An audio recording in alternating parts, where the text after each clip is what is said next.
All right, here we go. We're going to do a video for you about urban settlements.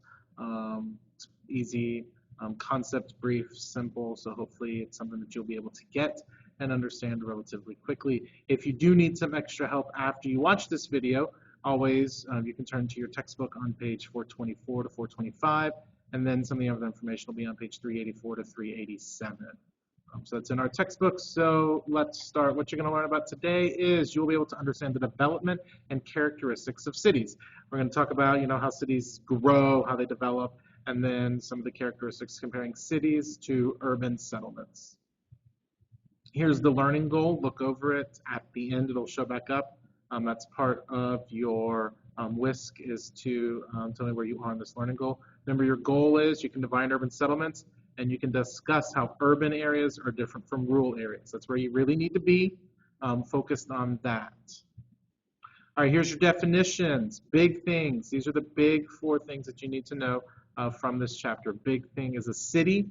What is a city? It is an urban settlement. It has, legally incorporated into an independent self-governing unit. So think of Winter Park, Orlando, Miami, Jacksonville. Those are urban areas. They're cities. They have control over a lot of the different aspects. They have people who run the government.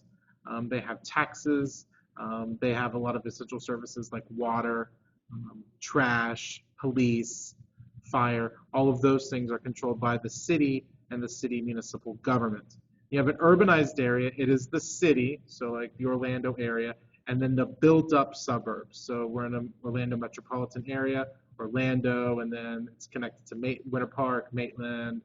You have parts like in Windermere, Dr. Phillips area, all of those in the Orange County.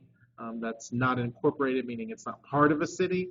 Those are all part of the urbanized area. So you have your city, and then you have the urbanized area, which is a bunch of different, maybe urbanized cities, or just areas that are not part of a city controlled by Orange County. Those all come together, and that's where they go. And then your next step, so that's city's the smallest, urbanized area is the next biggest, and then MSA is the biggest that you have, and it's the metropolitan statistical area. See right here, it says an urbanized area, the county within which the city is located, and the adjacent counties where the population is kind of controlled into that city. So you have Orlando, Orange County, Seminole, Lake, Osceola. They're all kind of connected and pulled into the Orlando area. With this MSA, you can kind of think of TV markets. Look at the counties that are controlled by the major TV markets. So what counties do, like WFTV, WESH, Channel 6, where do they focus on? That is part of the MSA of Orlando. So city's the smallest, you have the urbanized area, and then you have the MSA, which is the biggest. And then the next definition is annexation, which is the process of legally adding land to the area, to a city. So say there's a neighborhood, the city of Orlando wants to make it part of its city, then they'll go through a process of annexation to take it from Orange County and make it part of the city of Orlando. That is annexation. Okay, urbanization, just as basic general, what is urbanization? It's the process in which the population of urban settlements grow. So urbanization, we've talked about a demographic transition, Rostow's model, we've looked at all of those, and it's how the growth of cities, so people moving from rural areas to the city, that's urbanization. Has 2 aspects that are changing the face of the urban areas.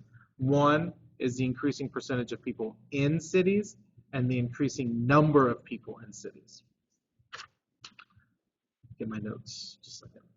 All right, so when it says about the percentage of people in cities, that's what the activity you just did dealt with, the percentage compared to the gross national income of the countries. So as the number of people increase, does that have an effect? That's what you talked about on the activity. But what you need to know now is more developed countries have a higher percentage of people living in an urban area than less developed countries. There is one exception, and you'll note that on your homework tonight. So hopefully I'm not going to give it away.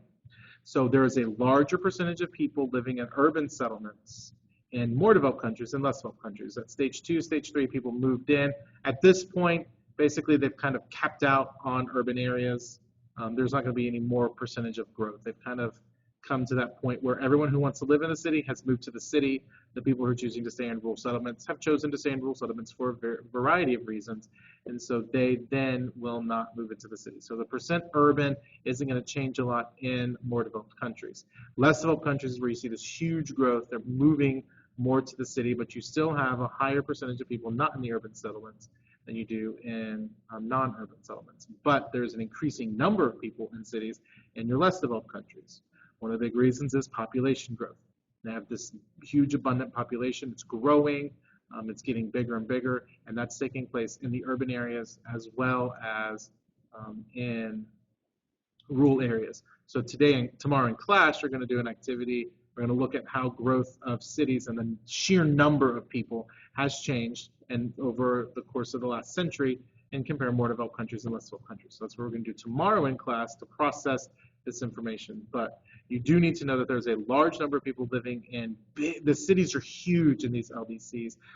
Manila, the Philippines, Dhaka, Bangladesh, Lagos, Nigeria. They're just massive, huge growth of cities that is taking place in sheer numbers. So when you're having that number of people, that's just looking at numbers, percentages compared to the total population of the country.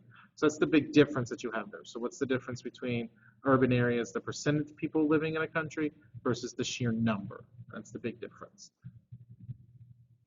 So this right here, you have a picture of the map. This is in the textbook, 80% or more urban. And then you have 60 to 79%, 40 to 59%, and then below 40%. I mean, this shouldn't be a surprising map based on our development that we've talked about and that move to urban areas. So we're going to talk about this. You're going to talk about this, do this tonight in the activity that you're working on, and then we'll look at this again tomorrow as you'll come in. And then these cities, not sure how well you can see it, so find this in your textbook if you really want to see it, but the green, they're different things, I think more than 10 million people, so on and so forth. So look at where you see these massive cities showing up.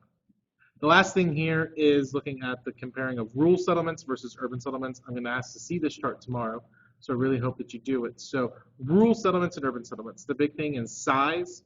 When it comes to size of rural settlements, they're smaller. They're not very largely populated areas, whereas your urban settlements are going to be bigger size-wise and more populated. So they're going to have more people and a bigger area. The density is going to be very densely populated in that area, whereas in your rural settlements, it's going to be, not as clustered.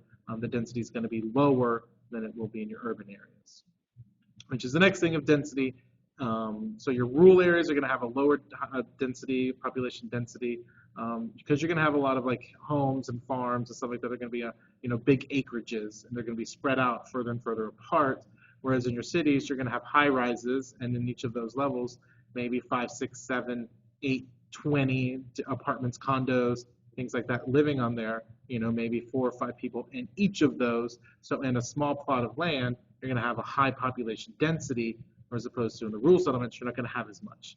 And finally, social makeup. This is important to note that rural settlements are homogeneous and very small. Most of the people there. So similar in race, similar in maybe religion, ethnic makeup. All of those things are similar. Whereas in your urban areas, you're going to have a very diverse population, very heterogeneous, religious, ethnicity, social makeup. All of those things, you're going to see a variety of them in your urban settlements.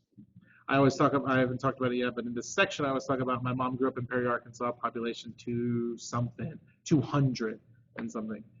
When she goes home, she sees people there. She knows a lot of the people still that live there, and their family come over and they meet her and all that. So, my mom returning, there's a huge significant number of people there that know her. Whereas when people come back to Orlando after they leave, it's only the small group that that you associated with. And you may not know everybody you're not going to know everybody in the city, and everyone in the city is not going to know you or your family. Whereas in a rural settlement, that may be the case. Whereas somebody in your family will probably be known by somebody in that settlement. So that's the big difference in rural and urban settlements. Okay, here we are again on the learning goal and scale. Hopefully you can define urban settlements, you can look at all of these definitions and you'll be able to know them. Then also look at what urbanization is. And then you can, using the chart, compare rural versus urban. Now, if you have any questions about this, please make sure that you go to the textbook to read over what it says in there as well. So fill out the WISC, do the activity. See you tomorrow, and we're going to build with some Legos.